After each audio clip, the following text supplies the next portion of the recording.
Andy Ruiz believes that Anthony Joshua is partly being forced into an immediate rematch. What up, Fight World? It's your boy Ego, and I'm back with some more boxing. Make sure you smash the like button. Also, subscribe to the channel for the latest and greatest in boxing. If you want to become part of the gang notification gang, please hit the bell icon. Shout out to the super chats, channel donations, the Venmo donations, and the Patreon family. We working. Now, the express.co.uk, link in the description. They have some quotes from Andy Ruiz, the new unified champion. You guys see the title on the screen. Andy Ruiz Jr. thinks Anthony Joshua is being, quote, forced into a world title rematch in Saudi Arabia. Anthony Joshua and Andy Ruiz will do battle for the second time this year when they meet in Saudi Arabia in December, but the Mexican is doubting whether AJ really wants to fight him again. Joshua was stunned, hurt, humiliated at the hands of Ruiz Jr. over 3 months ago, Madison Square Garden, New York. The destroyer, Ruiz, put on a 7-round beatdown as Joshua hit the canvas 4 times on the Olympic champion to claim the titles, become the first Mexican to do so. Although negotiation for the rematch started pretty much as soon as both fighters left the ring in New York, with confirmation of the date, December 7th, and venue coming last month, Ruiz Jr. is in two minds over whether Joshua wants the sequel. He told the Express Sport, quote, "A little bit says yes, he does want it, and a little bit says they're forcing him to go straight into the rematch. I think he wanted to do something a little bit different than face me, but it is what it is. We're fighting in Saudi Arabia, and I'm excited. Best man wins." He said of the Ruiz purse for the fight he had in 2018 was rumored to be $24 million against Joshua, made a life-changing £5 million, whatever. Ruiz also admitted that he had watched June 1st clash over and over. He remembers being knocked down. Trainer Manny Robles shouted out to him in the final round and feeling like AJ was the man stealing his children's favorite cereal away. I've watched it a lot of times, man. Not daily, but I've seen it a lot. I was pinching myself to see if it was real. It was the first time getting dropped, but I got up, but I wasn't really hurt because he got me with a good right hand when he was trying to finish me off, and I ate it. I remember I was just trying to stay in the pocket and stay in the fight, but I'm the type of fighter that's going to go there and give it his everything. I feel like when we're in there, he's trying to take my kids' Cheerios and Fruit Loops. That's what gives me extra motivation. The 7th round, all I could hear is Manny screaming and my dad screaming, "Come on, do it for your kids." And I'm like, shh, calm down, I'm okay. Right? So I want to talk about this. I'm not going to read the whole piece. Link in the description.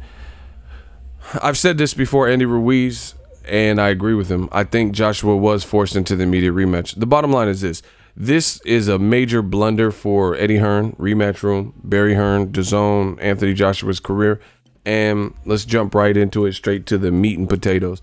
It was a disastrous card for the team, the promotional outfit that put it on. Katie Taylor really lost, and they robbed Delphine Persoons. Josh Kelly had an American debut. I don't know if he's fought in America before, but he hasn't fought there often, if he has. And he arguably lost to Ray Robinson. Tommy Coyle got knocked out by Chris Algieri. And then the main event, Joshua gets dropped 4 times, pro career worst performance, and gets dropped 4 times, and people feel he quits. So yeah, it was a disastrous night. I think the Eddie Hearn is kind of the mastermind. He can't first of all, Eddie Hearn's not fighting, so he can't allow his pride to not coax or convince his fighter to go back in there with Andy Ruiz. He probably gassed him up like, "Oh, Ruiz, it was a fluke. You're a better man. Just go back to the drawing board and come back strong. And this will be a huge Rocky Balboa moment, and your fan base will love you for it. You just have to correct some things." And gave him this whole pep talk, and they're sending him in there. Realistically, when you see fighters take bad losses, knockout losses, whether there's a rematch clause or not, and it's one-sided for the most part, because if you really break this fight down, the fight was pretty one-sided. Joshua landed a couple good shots, but nothing to win rounds. His best round was round 3, which happened to be his worst round because that set up the pace and set the tone for him getting stopped because he got hit with the temple shot and he never really recovered. So I can't even give Joshua round 3. So really, in my view, Ruiz skunked Joshua. Like I said, there was a couple moments where Joshua took some small stands, but when Ruiz did not back up off him, he didn't know what to do. Watch the fight. Watch it again. He landed even after he dropped and was dropped himself, after he dropped Ruiz and after himself got dropped, round 4, 5, 6, even 7, he landed some nice flush shots. But when they didn't have the effect that Joshua is used to getting, you seen the front runner come out. And when Ruiz kept pressing the action, he had already tasted your best shot and he ate it and he kept coming, and I think that totally discouraged Joshua. He's not used to it. Usually when he hurts Takum, they go away or they become defensive. Or Povetkin got hit and went like this and started falling back into the ropes. Joshua almost needs that. Dillian White fight, when he uppercutted Dillian White, beautiful uppercut, the end was near right after that.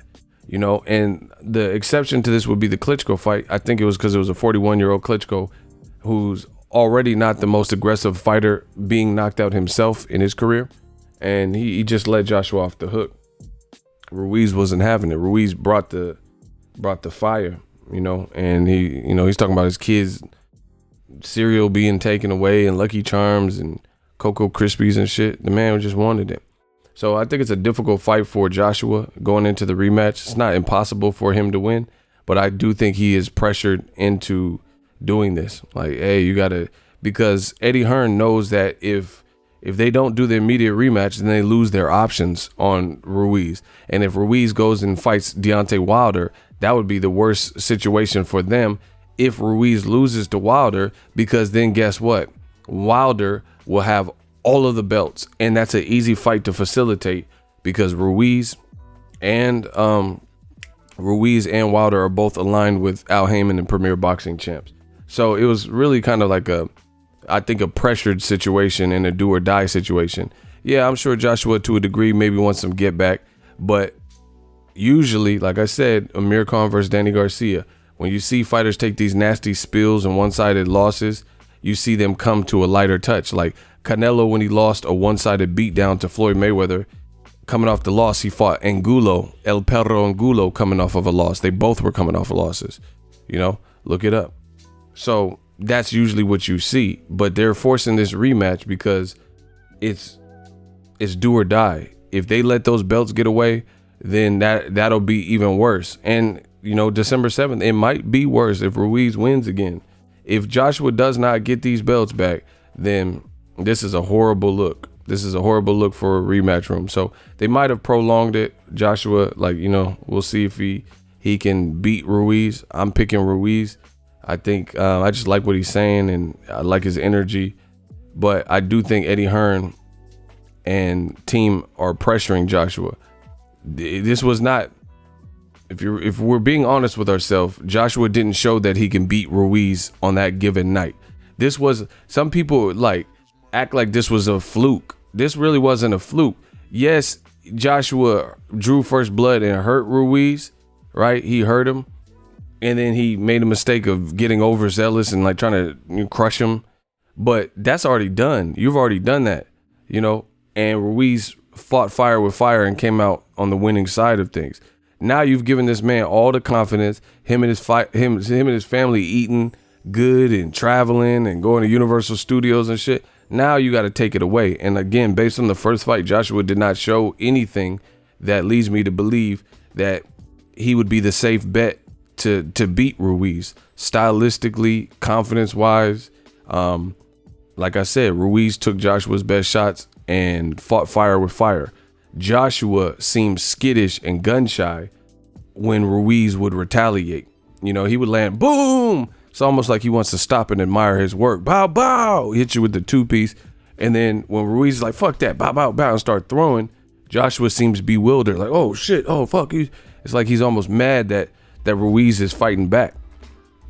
So it's just, it's going to be an interesting fight. It's going to be a good fight, I believe. Maybe it has some drama in it, but This is a dangerous fight for Joshua. I've said this since the beginning. It's a dangerous fight because he doesn't really have much time to improve.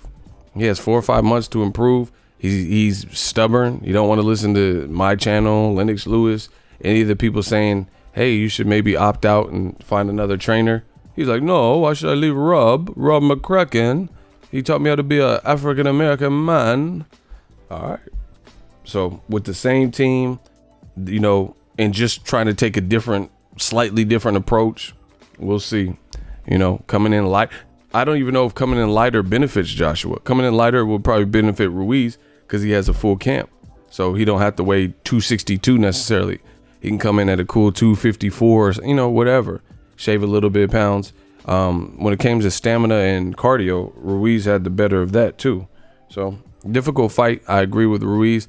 I think, you know, nobody likes to lose. Joshua is a competitor for sure, and he's an Olympian. So I think he wants to get retaliation, but I think more of it in it's not just doing the rematch, is doing an immediate rematch. They know they don't have options on Ruiz barring an immediate rematch. Contractually, the only thing that the contract stipulated is an immediate rematch. So if they didn't trigger it, then they would lose their potential stake at all the heavyweight titles, and that's disastrous. And Eddie Hearn and Joshua know that, so they're like, man, we got to just put you back in there, bud. You know, we got to put you right back into the fire, even though you didn't show anything. But this is not what you would do. Like, put it this way. Katie Taylor just fought against Delphine Persoons, and she didn't look good. Let's see if Eddie Hearn puts her in there. I, in my estimation, I do not believe Katie Taylor's next fight will be the same girl who I think beat her, Delphine Persoons. Reason being is because they robbed that poor girl, Delphine Persoons, and Katie Taylor has the belts. So now that she has the belts, they're not going to be in a rush to immediately put her back into there. But again, Joshua's situation is different because he lost all of his belts, didn't get the belts. So it's just pretty much forever gone until he climbs his way up the ranking and then fights maybe Ruiz, Wilder winner if they didn't pursue. I really feel like if the Joshua Ruiz 2 wasn't triggered immediately and Ruiz was free to go his own separate way, Wilder versus Ruiz would have happened. PBC wouldn't have made a February fight with Tyson Fury or Ruiz versus Joshua 2. If they didn't, they would have tried to get all the belts within PBC before any mandatories come up or anything, you know, and that's just what it is. So that's my thoughts. I just think it's dire straits. They lost so much on that June 1st fateful night that they know they have to try to get it back. And this is really their only opportunity in the foreseeable future.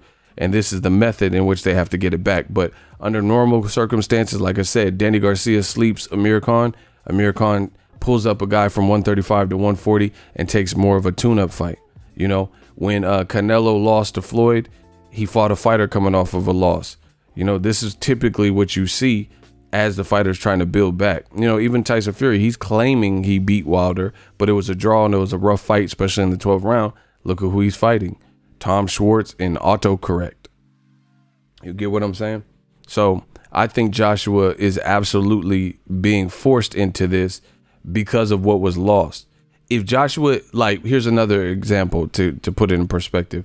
If Joshua did not lose belts, like let's say he just fought, he wasn't a champion, he just fought Ruiz and there was no belts lost, then I don't think they would do an immediate rematch. But part of what they built Joshua up as is, you know, the model citizen boxer who has belts and did all these things early in his career. So this is just backfired on Rematch Room exponentially. It is very much so backfired because Joshua's whole career has been made up upon accolades and milestones that they keep shoving down the media's throat. So now when you remove that, or when Andy Ruiz removes that, what is Joshua left with? His whole